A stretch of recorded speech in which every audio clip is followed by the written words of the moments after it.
भोपाल का एक पॉश इलाका कटारा हिल्स, एक आलीशान घर के बाहर लगी एक नेम प्लेट जो समाज में एक बड़े रसूख की ओर इशारा करती है। लेकिन 12 मई की रात इस घर के 4 दीवारी के भीतर जो होता है उसने इस पूरे देश को झकझोर करके रख दिया। मुंबई की चकाचौंध में अपनी पहचान बनाने वाली 33 वर्षीय एक एक्ट्रेस, एक मॉडल ट्विशा शर्मा की संदिग्ध हालातों में मौत हो जाती। शादी के 5 महीने बाद एक ऐसी मौत जिसने समाज के उस चेहरे को बेनकाब कर दिया जिसे हम सभ्य और शिक्षित कहते हैं। अगर आप सोच रहे हैं कि यह किसी आम घर की कहानी, तो जरा रुकिए।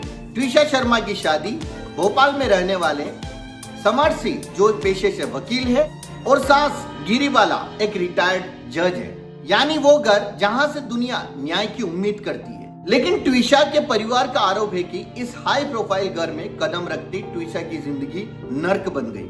परिवार का कहना है कि शादी के तुरंत बाद ही पति और सास कम दहेज लाने के कारण ट्विशा को ताने देने लगे। उसे मानसिक रूप से तोड़ा गया, शारीरिक रूप से प्रताड़ित किया और आखिर शादी के 150 दिनों बाद ट्विशा की लाश एम्स अस्पताल में पहुंचती है। ससुराल वाले इसे आत्महत्या कर रहे हैं, लेकिन ट्विशा का परिवार चिल्ला चिल्ला के कह रहा है ये दहेज हत्या है। मामला इतना गंभीर हो चुका है कि देश की सबसे बड़ी महिला संस्था राष्ट्रीय महिला आयोग ने खुद इसमें एंट्री ली है और उन्होंने मध्य प्रदेश पुलिस से 1 हफ्ते के अंदर इसका जवाब मांगा है। पुलिस ने दहेज हत्या का केस दर्ज तो कर दिया, लेकिन कहानी का सबसे बड़ा चौंकाने वाला मोड़ यह है कि कानून की दुहाई देने वाला पति समर सिंह मुंह छुपाकर फरार है। पुलिस ने उस पर इनाम रख दिया है। अब सवाल ये उठता है कि अगर वो बेगुनाह है तो भाग क्यों रहा है? क्या एक रिटायर्ड जज की परछाई इस केस के निष्पक्ष जांच को प्रभावित करेगी? ट्विशा का परिवार अब दोबारा पोस्टमार्टम की मांग कर रहा है, जिससे सच सामने आ सके। सूचना मिलने तक दोबारा पोस्टमार्टम की जांच का आश्वासन दिया गया है। हम अक्सर कहते हैं बेटियों को पढ़ाओ लिखाओ, उन्हें आत्मनिर्भर बनाओ ताकि उन्हें कोई दबा ना सके।